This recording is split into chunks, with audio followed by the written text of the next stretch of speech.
Hello everyone, vidonko.com ওয়েবসাইটে তোমাদের সবাইকে স্বাগত জানাই। আমি সৌরভ দে, তোমাদের ম্যাথ টিউটর। এখানে যে প্রশ্নটি নিয়ে আলোচনা করব, দেখো আমাদের এখানে বলা হচ্ছে এক ব্যক্তি 7টি ঘোড়া বিক্রি করে 9টি গরু কিনলে তার তহবিলে 176 টাকা বাড়ে। আবার ওই একই দরে 9টি ঘোড়া কিনে 13টি গরু বিক্রি করলে তার তহবিল থেকে 182 টাকা কমে যায়। তাহলে গরুর মূল্য কত? তো আমি এখানে ধরে নিচ্ছি, ধরি একটি ঘোড়ার মূল্য x টাকা ও একটি গরুর মূল্য y টাকা। তো একটা জিনিস দেখো, আমাদেরকে এখান থেকে অ্যাকচুয়ালি দুটি সমীকরণ আমরা পাবো, x এবং y এর। আমাকে y এর মানটা কত হবে নির্ণয় করতে বলা হচ্ছে। তো দেখো, প্রথম তো বলা হচ্ছে সে যদি 7টি ঘোড়া বিক্রি করে তাহলে সে কত টাকা পাবে, 7x। এবারে ওই টাকায় বলা হচ্ছে, ওই টাকায় সে 9টি গরু কিনে, তারপরও তার কাছে 176 টাকা বেশি থাকে। তাহলে 9টা গরু কিনলে তার চলে যাচ্ছে 9y, এবং আরও 176 টাকা তার পড়ে থাকছে। তাহলে আমরা এখান থেকে x এর মান কী পেয়ে যাচ্ছি, দেখো 9y প্লাস 176/7। এটাকে আমরা দিচ্ছি 1 নম্বর সমীকরণ।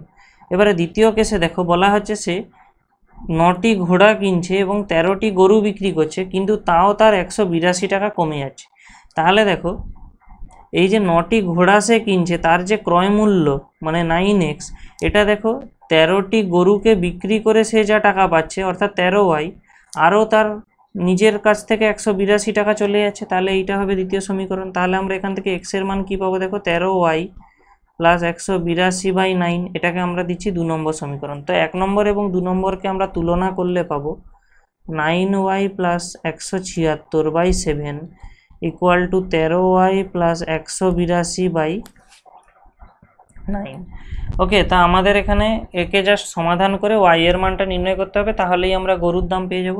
তো কোনাকুনি গুণ করে দিলাম, দেখো 9 দিয়ে এই উপরের অংশটা গুণ হয়ে গেলে আমাদের আসবে কত না 81y প্লাস, এখান থেকে গুণ করলে আসবে 9 6 54 5 এবং 17 9 153 ও 5 158, তাহলে 1584।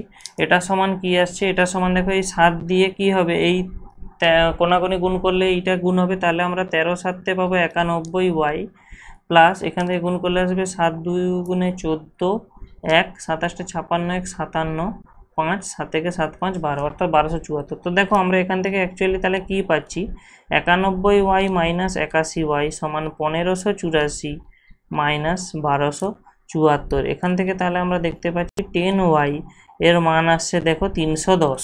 ঠিক আছে, এটা বিয়োগ করলে আমরা পাচ্ছি 310। তাহলে আমরা এখান থেকে y এর মান কত পাচ্ছি, y এর মান পাচ্ছি 310/10। তাহলে আলটিমেটলি y এর মান দাঁড়াচ্ছে কত না 31 টাকা। তো একটা জিনিস দেখো, এই y তো একটা গরুর মূল্য। তাহলে আমাদের উত্তর যেটা চাওয়া হচ্ছে যে একটি গরুর মূল্য কত, সে অ্যান্সারটা হবে 31 টাকা। তো vidonko.com ওয়েবসাইটে এই ম্যাথটি দেখার জন্য তোমাদের অসংখ্য ধন্যবাদ জানাই। এরকমই নানা প্রশ্ন এবং তাদের সমাধানের জন্য তোমরা আমাদের ওয়েবসাইটটি ভিজিট করো। ধন্যবাদ।